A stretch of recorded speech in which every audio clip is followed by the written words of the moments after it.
Praise the lord. ఈ యొక్క అనుదిన వాగ్దాన సందేశాన్ని వింటున్న ప్రతి ఒక్కరికి ప్రభు అయిన యేసుక్రీస్తు నామములో వందనములు. ఈ దినం దేవుడు మనకిస్తున్న వాగ్దానం ఇర్మీయా గ్రంథం 29వ అధ్యాయం 11వ వచనం.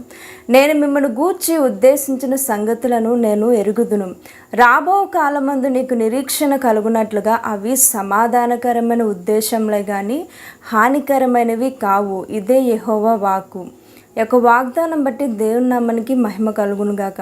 ఈ యొక్క వాగ్దానాన్ని దేవుడు ఇశ్రాయేలీయులకు ఇర్మీయా ప్రవక్త ద్వారా ఇచ్చిన్నారు. ఆ యొక్క సమయంలో ఇశ్రాయేలీయులు బబులోను చెరలో ఉన్నారు. బబులోనీయులు దేవుని ప్రజలను ఎంతగానో హింసించేవారు, కష్టతరములైన పనులు చేయించి వారిని ఎంతో బాధ పెట్టేవారు. ఆ యొక్క సమయంలో ఇశ్రాయేలీయులు వారు ఎలా అనుకున్నారు, ఇంకా మా పరిస్థితి ఇంతేనా, ఇంకా కష్టమేనా మా జీవితం అంతా అని అనుకునేటప్పుడు దేవుడు ఇర్మీయా ప్రవక్త ద్వారా ఒక గొప్ప వాగ్దానాన్ని చేసి ఉన్నారు. నేను మిమ్మల్ని గూర్చి ఉద్దేశించిన సంగతులను నేను ఎరుగుదును.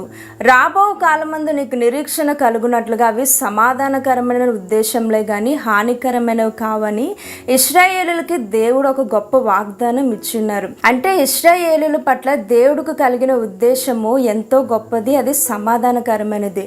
వారు ఇప్పుడు బాధను అనుభవిస్తున్నారు, కష్టాలన్నీ ఎదుర్కొంటున్నారు. కానీ దేవుడు చెప్తున్నారు, కొన్ని రోజుల్లోనే దేవుడు ప్రతి పరిస్థితిని మార్చి వారికి సంతోషాన్ని కలుగజేయబోతున్నారని వాగ్దానం ఇచ్చిన్నారు. ఈ రోజుల్లో చాలా మంది కొన్ని పరిస్థితులు ఎదురైనప్పుడు నిరాశ చెందుతూ ఉంటారు. నా పరిస్థితి ఇంతేనా, నేను ఇంకా ముందుకెళ్ళనా, నాకు ఈ ఉద్యోగం రాదా అనుకొని చాలా మంది బాధపడుతూ ఉంటారు. కానీ దేవుడు మీ ఎడల కలిగిన ఉద్దేశంలో ఎంతో ఉన్నతమైనవి.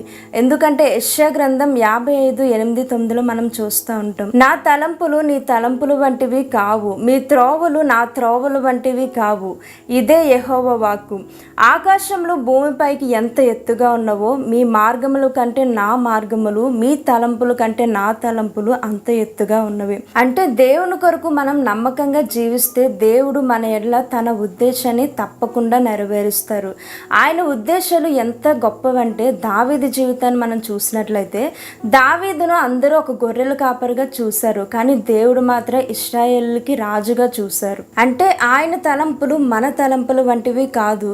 దావీదు పట్ల కలిగిన ఉద్దేశాన్ని దేవుడు నెరవేర్చి దావీదును రాజుగా చేశారు. అయితే ఇది వెంటనే జరగలేదు, కానీ సౌలు ద్వారా దావీదుకి ఎన్నో శ్రమలు ఎదురైనప్పటికీ దావీదు దేవుని దగ్గర నమ్మకంగా జీవించినప్పుడు దేవుడు తన ఉద్దేశాన్ని దావీదు పట్ల నెరవేర్చారు. మనందరి పట్ల కూడా దేవుడు ఒక ఉద్దేశాన్ని కలిగి ఉంటారు.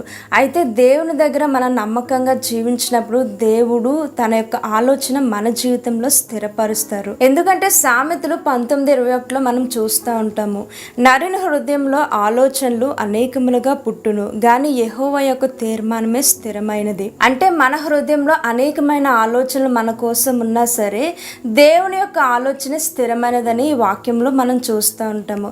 అయితే దేవుని యందు మనం నమ్మకంగా జీవించినప్పుడు ఆయన యొక్క ఆలోచన మన జీవితంలో స్థిరంగా నెరవేరుతుంది.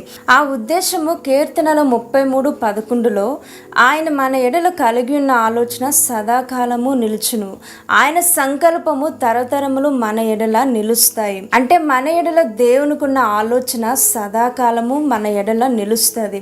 ఎన్ని కష్టాలు ఎదురైనా సరే అవన్నీ తాత్కాలికమని గ్రహించి దేవుని కొరకు నమ్మకంగా జీవించినప్పుడు ఆయన నీ పట్ల తనకు కలిగిన ఉద్దేశాన్ని నెరవేరుస్తారు. ఈ యొక్క వాగ్దానాన్ని దేవుడు మన వినికిడిలో దీవించునుగాక. ఆమేన్.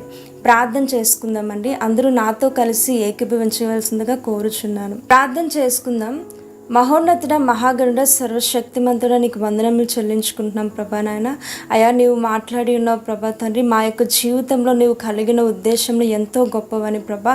ఈ వాక్యం ఉంటున్న ప్రతి ఒక్కరిలో ప్రభా నీ ఉద్దేశాన్ని నెరవేర్చి నడిపించమని అడుగుతూ ప్రభా యేసు పరిశుద్ధమైన నామంలో అడుగుచున్నాం తండ్రి. ఆమేన్.